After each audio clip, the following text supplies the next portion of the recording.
Hello viewers, আসসালামু আলাইকুম। আজকে আবারও চলে আসছে নতুন একটি পিসি বিল্ডের ভিডিও নিয়ে। আজকের পিসি বিল্ড হলো আমাদের এক সাবস্ক্রাইবার কমেন্ট করেছে যে ভাইয়া 35,000 টাকার ভিতরে একটি মনিটর সহ পিসি বিল্ড করে দেন। তো তার জন্য আজকের পিসি বিল্ডটি করা। আজকের পিসি বিল্ডটি Ryzen 5 5600G একটি প্রসেসর দিয়ে পিসিটি বিল্ড করব এবং সাথে একটি মনিটরও রয়েছে। তো চলুন শুরু করা যাক আজকের ভিডিওটি।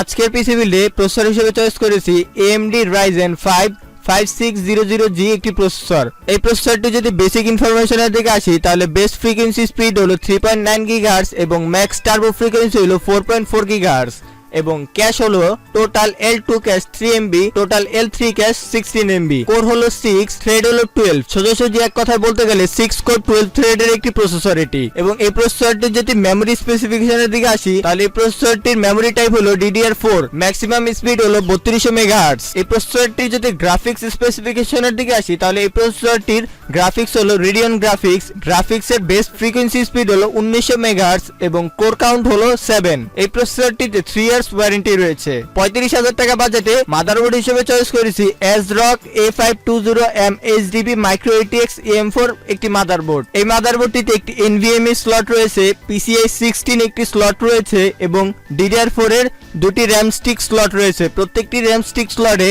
16GB করে টোটাল 32GB পর্যন্ত র্যাম সাপোর্ট করবে। এই বাজেটে র্যাম হিসেবে চয়েস করেছি PNY Accelerate 8GB DDR4 3200 megahertz এর একটি র্যাম। এই র্যামটির ক্যাশ লেটেন্সি হলো 16, ফ্রিকোয়েন্সি স্পিড হলো 3200 মেগাহার্টজ। AMD প্রসেসরগুলোতে ডুয়েল চ্যানেল র্যাম ব্যবহার করলে পারফরম্যান্সটা একটু ভালো পাওয়া যায়। সুতরাং আপনারা যদি একটু বাজেট বেশি বাড়িয়ে হলেও যদি আপনারা ডুয়েল চ্যানেল র্যাম ব্যবহার করেন তাহলে পারফরম্যান্সটা অনেক বেটার পাবেন। SATA SSD না রেখে M.2 রেখেছি কারণ SATA SSD এর চেয়ে M.2 পারফরম্যান্সটা অনেক বেটার পাওয়া যায়। HP S700 250GB একটি M.2 রেখেছি। এই M.2 রিড স্পিড হলো 560 Mbps এবং রাইট স্পিড হলো 510 Mbps। ক্যাসিং হিসেবে চয়েস করেছি ভ্যালুটপ মিটিওর মিড টাওয়ার একটি কেসিং। এই কেসিংটি নেওয়ার একটি উদ্দেশ্য হলো এই কেসিংটিতে 200 ওয়াটের বিল্ট ইন একটি পাওয়ার সাপ্লাই রয়েছে। যা সিস্টেম রয়েছে এই সিস্টেমে 200 ওয়াটের উপরে প্রয়োজন পড়ে না। সামনে দুটি এবং পিছনে একটি RGB ফ্যান রয়েছে। টোটাল 3টি বিল্ট ইন ফ্যান রয়েছে এবং সর্বশেষ আসে মনিটর হিসেবে চয়েস করেছি StudyX ব্র্যান্ডের 19 ইঞ্চি একটি LED মনিটর। আপনারা যদি 19 ইঞ্চি মনিটর না নিয়ে যদি একটু কিছু টাকা পুড়িয়ে যদি আপনারা StudyX এর যদি 22 ইঞ্চি মনিটরটা নেন আমার মনে হয় অনেক বেটার হবে।